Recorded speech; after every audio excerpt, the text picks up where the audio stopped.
정치권에서는 탄핵 이야기를 네. 하고 있거든요. 본격적으로 절차를 이제 밟아 나가고 있는 중인데요. 탄핵 어떤 절차를 밟고 또 어떻게 되는지 좀 네. 궁금해하시는 분들이 많으실 네. 것 같아요. 대통령은 국민의 손으로 뽑았습니다. 네. 그런데 그 임기를 지켜서 뭐 실정을 하든 어쨌든 간에 임기를 지키고 내려오는 게 우리 사회에 도움되는 일은 맞습니다. 그런데 지금 5%도 안 되는 지지율, 실질적으로 저희 당에서 이제 홍보물에도 적었습니다만은 배터리도 5% 미만이면 이제 갈아야 됩니다. 그 정도로 국민의 정당성을 인정하기가 곤란한 정도고 정치적 판단을 통해서라도 하야가 답이죠. 대통령 스스로 자리를 물리는 게 답인데 그렇게 하지 않는다면 그러니까 탄핵이라는 제도를 활용할 수밖에 없습니다. 우리 헌법이 그런 장치를 만들어 놓았습니다. 정당성을 줬지만 정당성을 다시 박탈해야 되는 사유가 생기면은 임기 내라도 자리에서 강제로 물리겠다라는 제도가 바로 탄핵제도입니다.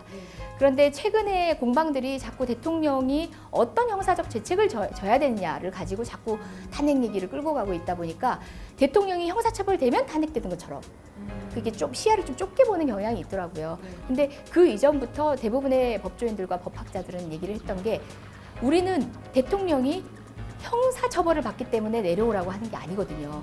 그런 관련 범죄들을 통해 가지고 헌법을 유린했기 때문에 또는 범죄는 안 되더라도 헌법을 유린한 그런 사태 때문에 내려오라고 하는 거예요. 탄핵은 헌법과 법률 위반이에요. 형사처벌을 받는다는 것은 형법 위반일 수 있어요. 대통령 기록물 관련법 위반일 수 있어요. 근데 헌법 위반은 뭐냐면요. 대한민국 헌법 1조 위반이에요. 민주공화국을 무시했어요. 2조 국민으로부터 정당성이 나오는데 국민이 정당성을 부여하지 않은 사람에 의해서 국정에 관여하겠어요. 당장 대한민국에서 가장 중요하게 생각하는 헌법 1조 위반이에요. 이거는 지금 나열되는 모든 형사 범죄를 다 유죄받는다 하더라도 그 이상의 무게예요. 그 책임을 져야 되는 거예요. 그래서 이제 헌법에서는 탄핵 절차 헌법 위반으로 할 수 있게 되어 있는데 저희는 지금 의회가 탄핵 소추를 할 수 있어요. 탄핵 소추가 뭐냐면은 소추라는 거는 형사소추 얘기할 때 검찰이 기소하잖아요. 국회가 기소하는 거예요. 어디에? 헌법재판소라는 재판정에. 그래서 우리가 소추를 하려면은 기본적으로 국회 내에서 의사결정이 있어야 되는데 의사결정 해주세요 하는 게 발의예요. 그 발의는 제적 3분의 1. 일반 국무위원인 경우에는 3분의 1. 그리고 대통령의 경우에는 과반수. 그래서 150명 이상이 151명이 이렇게 찬성을 하게 되는 경우는 우리 국회에서 탄핵 소추를 할 건지 말 건지를 의결을 하게 됩니다.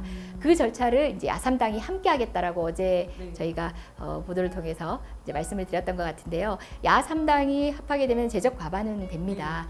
과반수에 저희가 이제 발의를 하게 되면은 국회의 본회의에 처음 열리는 본회의에 보고를 하고 그로부터 24시간 이후 72시간 내에, 그러니까 하루 뒤에, 그 다음에 3일 내에 통과를 해야 되는데 그때는 제적 3분의 2입니다.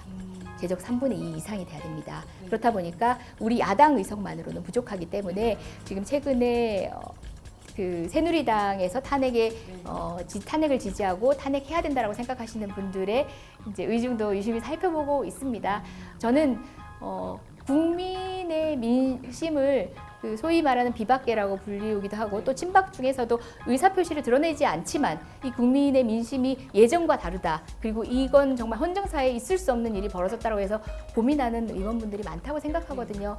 탄핵 소추는 반드시 될 거라고 생각하고요. 그렇지 않으면 그거는 새누리당의 탄핵에 반대표를 던진 의원뿐만 아니라 우리 모두의 책임이라는 생각입니다. 그런데 또 일부에서는 그러니까 물론 국회는 통과를 하겠지만 헌법재판소에 넘어가서 실제로 탄핵 심판을 받는 데까지 굉장히 오래 걸릴 것이다 이런 우려가 있어요. 그래서 오히려 심판하는 동안 임기 끝나는 것 아니냐 이런 얘기들도 있고요. 예. 근데 이제 그 실질적으로는 6개월 이내에, 그러니까 180일 이내에 판단을 하도록 돼 있습니다. 그래서 그 기간이 최대로 늘릴 수 있는 기간이고요. 그리고 헌법재판소에 대한 우려는 누구보다도 제가 있었습니다. 아까 말씀드렸다시피 총합진보당 해산 사태 당시에 재판관들의 어떤 판단의 태도를 보면서 우려도 많죠. 그런데 그분들 역시도 촛불 민심이라는 거 그렇게 외면할 수 없다고 봅니다. 특히 탄핵 소추라는 요건이 얼마나 엄격합니까? 국회의원의 3분의 2입니다.